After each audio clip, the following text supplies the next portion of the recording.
जोहार। वर्गदर्शन राजनीति विज्ञान के चौथे पाठ जाति धर्म और लैंगिक मसले के इस दूसरे वीडियो में आज हम लोग धर्म, सांप्रदायिकता और राजनीति की बात करेंगे।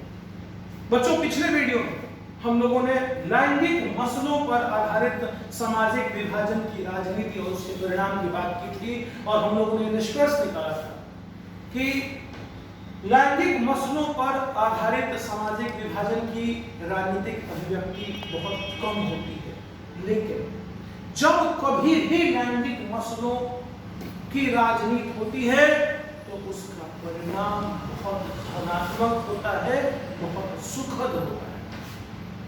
आज हम अपना डिस्कशन धर्म पर और सांप्रदायिकता और राजनीति पर फोकस करेंगे। बच्चों, हम इस बात को समझेंगे कि अगर धर्म की राजनीतिक अभिव्यक्ति हो रही है तो ये खतरनाक नहीं है। धर्म की राजनीतिक अभिव्यक्ति बच्चों कैसे खतरनाक हो सकती है? आपको पता है कि हर धर्म के जो गाइडिंग प्रिंसिपल्स हैं वो मानवीय मूल्यों से भरे पड़े हैं।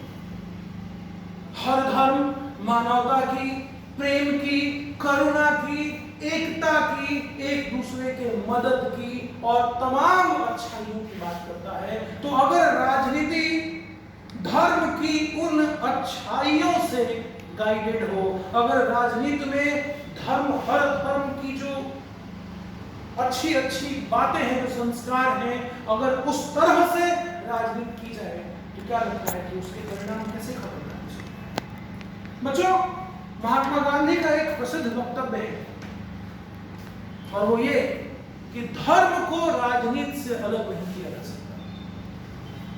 लेकिन वहां पर वो जो जिस धर्म की बात करते हैं वो धर्म कोई संप्रदाय की बात नहीं है, कोई हिंदू, मुस्लिम, सिख, ईसाई इस तरह के किसी अलग समूह की वो बात नहीं कर रहे हैं। उनका कहना है कि राजनीति हर धर्म के जो संस्कार हैं, हर धर्म के जो मानवीय मूल्य हैं, वो राजनीति को प्रेरणा देगा।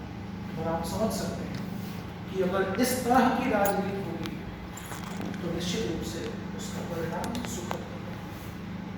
बच्चों, समस्या तब आती है जब धर्म के बजाय सांप्रदायिकता की राजनीतिक अभिव्यक्ति होती है। सांप्रदायिकता पर आधारित राजनीति का परिणाम दुखद होता है। हमको लगता है कि आगे अब कुछ भी समझने के पहले आपको इस सांप्रदायिकता को समझना बहुत जरूरी है। ये सांप्रदायिकता क्या है? सांप्रदायिकता बच्चों अंग्रेजी में इसको कम्युनलिज्म कहते हैं। क्या है सांप्रदायिकता? कुछ बिंदु हमने यहाँ पे लिखा है, अगर आप इसके ऊपर फोकस करेंगे तो शायद हम लोग इस बात को समझ पाए और हम उम्मीद करते हैं कि आप इस बात को बिल्कुल अपने दिमाग में बिठा चुके होंगे कि अगर धर्म की राजनीतिक अभिव्यक्ति होती है उसका परिणाम खतरनाक नहीं होगा। वो तो राजनीति को और कहीं ना कहीं एक अच्छे ऊंचे स्तर पर ले जाएगा। खतरनाक परिणाम तब होता है जब सांप्रदायिकता की राजनीति होती है। क्या है सांप्रदायिकता? बच्चों, सांप्रदायिकता कम्युनिज्म एक सोच है, एक बिलीफ है। कैसी सोच है? तो सांप्रदायिकता एक ऐसी सोच है जिसमें एक धर्म के लोग अपने विचारों को दूसरे धर्म से श्रेष्ठ मानते हैं। वो कभी दूसरे धर्म के विचारों को सम्मान नहीं देंगे। मेरा धर्म, मेरे धर्म के विचार, मेरे धर्म की मान्यताएं दूसरे धर्म से श्रेष्ठ हैं। यह भावना जब आ जाएगी तो फिर ये धार्मिक भावना नहीं है, ये सांप्रदायिक भावना है। एक धर्म के विचार दूसरे से श्रेष्ठ, ये धारणा, ये मान्यता, ये सांप्रदायिकता, ये सांप्रदायिक सोच है। सांप्रदायिक सोच का परिणाम यह होता है कि एक धार्मिक समूह की मांगे दूसरे के विरोध में। धर्म कभी एक दूसरे के विरोध में कैसे आ सकता है? वो तो हम जानते हैं, वो बड़ी अच्छी पंक्ति हमने सुनी थी कि मजहब नहीं सिखाता आपस में बैठ कर। लेकिन जब सांप्रदायिकता की बात आती है तो सांप्रदायिक जो शक्तियां हैं वो एक धार्मिक समूह की मांग दूसरे के विरोध में होती है। मतलब हम उसी तरह की मांग करेंगे जिससे दूसरे धार्मिक समूह के लोगों को नुकसान हो, उसको परेशानी हो। तो ये एक धार्मिक सोच नहीं है, ये एक सांप्रदायिक सोच है। एक और बात कि जो सांप्रदायिकता पर आधारित जो सोच है वो इस विश्वास पर कायम होती है कि धर्म ही सामाजिक समुदाय का निर्माण करता है। सांप्रदायिकता ये वो धारणा है जो मानती है कि सामाजिक समुदाय मतलब एक समुदाय के लोग धर्म के आधार पर ही समुदाय बनता है। आप देखें कि ये एक तरह से कितना समाज को अलग थलग करने वाली एक सोच है। मतलब एक धर्म के लोग एक समुदाय में रहेंगे, ये कहीं ना कहीं समाज में भेदभाव करने वाली, समाज को तोड़ने वाली एक सोच है। एक और बात इसमें है कि दूसरे धर्मों के अनुयायी एक ही राष्ट्र में समान नागरिक के तौर पर नहीं कर सकते।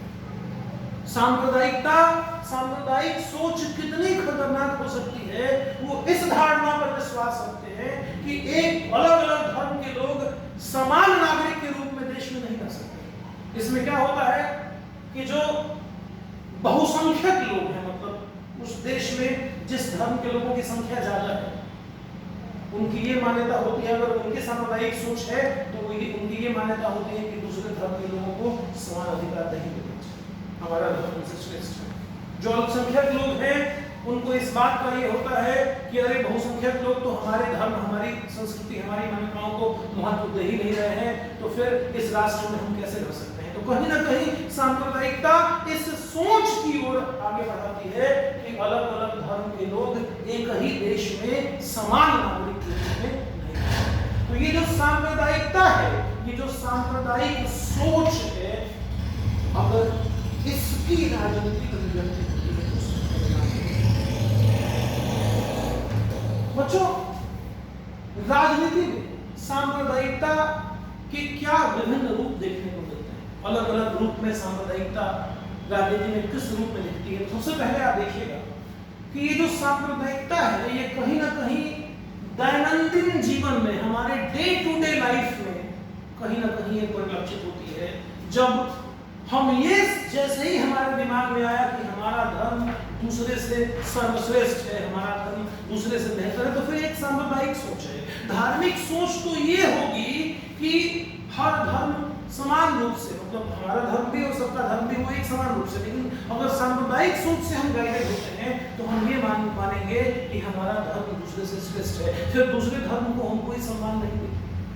तो सबसे पहली अभिव्यक्ति तो सांप्रदायिकता की राजनीति में ये होती है कि लोग अपने धर्म को ही श्रेष्ठ मानते हैं, दूसरे के धर्म को वो बिल्कुल सम्मान नहीं देते। दूसरा, जो धार्मिक समुदाय है वहां पे आपने देखा है कि जो सांप्रदायिक धारणा है वो इस पर आधारित है कि समुदाय जो होगा वो धर्म के आधार पर होगा। तो धार्मिक समुदाय का राजनीतिक प्रभुत्व स्थापित करने की कोशिश, हमने कहा कि किसी देश में जिस धर्म के लोगों की संख्या ज्यादा है, जो बहुसंख्यक लोग हैं, अगर उनके अंदर सांप्रदायिक सोच है तो वो ये चाहेंगे कि हम अल्पसंख्यकों को समान अधिकार न दें, और जो अल्पसंख्यक लोग होंगे वो ये सोचेंगे कि बहुसंख्यक लोग हमारे धर्म, हमारी संस्कृति, हमारी मान्यताओं को सम्मान नहीं दे रहे हैं, इसीलिए हम एक अलग राजनीतिक इकाई बना लें, हम इनके साथ न रहें। ये भी होता है धार्मिक समुदाय का राजनीतिक प्रभुत्व स्थापित करने की कोशिश।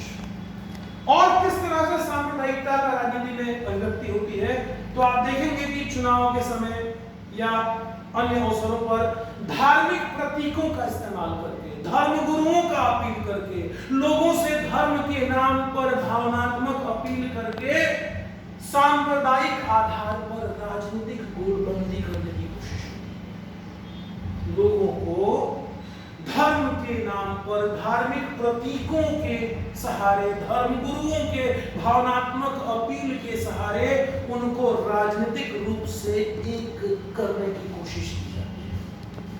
और सांप्रदायिकता का सबसे खतरनाक रूप राजनीति में वो होता है जब सांप्रदायिकता के कारण हमको हिंसा, दंगा और नरसंहार झेलना पड़ता है समाज को। बच्चों, भारत और पाकिस्तान का जब विभाजन हुआ, अगर आप में से किसी ने गदर एक सिनेमा है देखा होगा, तो गजब का नरसंहार, गजब की सांप्रदायिक हिंसा, तो वो सांप्रदायिकता का सबसे विभत्स रूप है राजनीति में।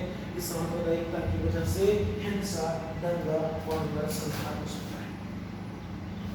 बच्चों, अभी तक हमने ये जाना कि धर्म की राजनीति अगर हो तो उसका परिणाम खतरनाक नहीं होगा, उल्टा धर्म से अगर राजनीति को गाइड किया जाए तो वो और एक बेहतर राजनीति होगी। खतरनाक स्थिति तब होती है जब धर्म की बजाय सांप्रदायिकता की राजनीति करती है। सांप्रदायिकता क्या है बच्चों, की हम लोगों ने सीखा किस तरह से सांप्रदायिकता राजनीति में वो अभिव्यक्त होती है, वो हमने देखा। और सांप्रदायिकता की सबसे विभत्स अभिव्यक्ति जो राजनीति में है वो सांप्रदायिक दंगों के रूप में सामने आती है। अगर हम भारत की बात करें कि भारत में किस तरह का शासन है, तो आपको पता है बच्चों, भारत के संविधान की जो प्रस्तावना है, उस प्रस्तावना में ही आपको मिलेगा कि हम भारत को एक पंथ निरपेक्ष देश है, एक सेक्युलर कंट्री, वो शब्द है। तो भारत में धर्मनिरपेक्ष शासन है। और ये सवाल आपको समझना चाहिए, कभी आपसे पूछा जा सकता है कि आप कैसे कह सकते हैं कि भारत एक धर्मनिरपेक्ष देश है। तो सबसे पहली बात तो आप जानेंगे बच्चों कि दुनिया के कुछ ऐसे देश हैं जो किसी खास धर्म को ही महत्व देते हैं, या कुछ तो ऐसे देश हैं जो उनका एक राष्ट्रीय धर्म, से इंग्लैंड की बात करें तो ईसाई धर्म। अगर हम, आपने श्रीलंका के बारे में पढ़ा होगा पहले पाठ में कि वो बौद्ध धर्म को प्रश्रय देता है। अगर हम पाकिस्तान की बात करें तो वो इस्लाम धर्म को प्रश्रय। लेकिन भारत में ऐसा कोई राष्ट्रीय धर्म नहीं है। हम सब धर्मों को समान सम्मान देते हैं, एक समान रूप से रेस्पेक्ट देते हैं। संविधान किसी धर्म को विशेष दर्जा नहीं देता। भारत का संविधान इंग्लैंड की तरह, पाकिस्तान की तरह, श्रीलंका की तरह किसी विशेष धर्म को दर्जा नहीं देता। संविधान धार्मिक स्वतंत्रता का अधिकार देता है। हमारे संविधान अनुच्छेद 25 धार्मिक स्वतंत्रता का अधिकार को एक मौलिक अधिकार है। आपने वर्ग 9 में पढ़ा होगा इसके बारे में। और ये धार्मिक स्वतंत्रता का अधिकार क्या है बच्चों, कि भारत का नागरिक वो किसी भी धर्म को मानने, उसका प्रचार करने, उसका प्रसार करने या नहीं मानने के लिए स्वतंत्र है। हमारे ऊपर कोई ये थोप नहीं सकता कि हमको धर्म मानना है, हमको नहीं मानना है। हमको, मेरे ऊपर है, हम किसी धर्म को माने, उसको नहीं माने, जिसको माने उसका प्रचार करे, नहीं करे, उसकी पूरी आजादी है। तो ये एक साबित करता है कि भारत एक धर्मनिरपेक्ष राष्ट्र है। और एक और चीज कि संविधान धर्म के आधार पर किसी भी भेदभाव को अवैधानिक घोषित करता है। आप देखिएगा कहीं भी किसी भी जगह पर एडमिशन हो या कोई नौकरी हो या किसी भी तरह की बात हो, कहीं भी धर्म के आधार पर भेदभाव नहीं होता। तो भारत एक ऐसा देश नहीं है जहां धर्म के आधार पर किसी तरह का भेदभाव, संविधान में इसकी पूरी व्यवस्था की गई है। और इस तरह से हम कह सकते हैं कि भारत एक धर्मनिरपेक्ष राष्ट्र है। लेकिन यहाँ पे एक बात समझना होगा कि सिर्फ संविधान में होने भर से भारत की धर्मनिरपेक्षता सिद्ध नहीं होगा। हमको उसको अपने आदतों में, अपने जीवन शैली में शामिल करना होगा। हम कहीं ना कहीं इस बात को देखते हैं कि भारतीय लोकतंत्र में सांप्रदायिकता की अभिव्यक्ति होती है। हमको इस पर रोक लगाना होगा, क्योंकि धर्मनिरपेक्षता ये भारत की एक पहचान है, ये बुनियाद है, नींव है भारत की, और हमको इसको बचाना होगा। और धर्मनिरपेक्षता तभी बचेगी जब हम सांप्रदायिकता के ऊपर अंकुश करेंगे। तो उम्मीद करते हैं बच्चों कि इस वीडियो में आप दूसरा जो हमारा सामाजिक विभाजन, धर्म के आधार पर सामाजिक विभाजन, उस बात को समझ चुके होंगे। आप इस स्क्रीन बोर्ड से भी स्क्रीनशॉट ले लेंगे, हमको लगता है कि स्थिति और चीजों को आप समझ पाएंगे। और अगले वीडियो में जो तीसरा सामाजिक विभाजन है, जाति, हम लोग उसके ऊपर चर्चा करेंगे। धन्यवाद।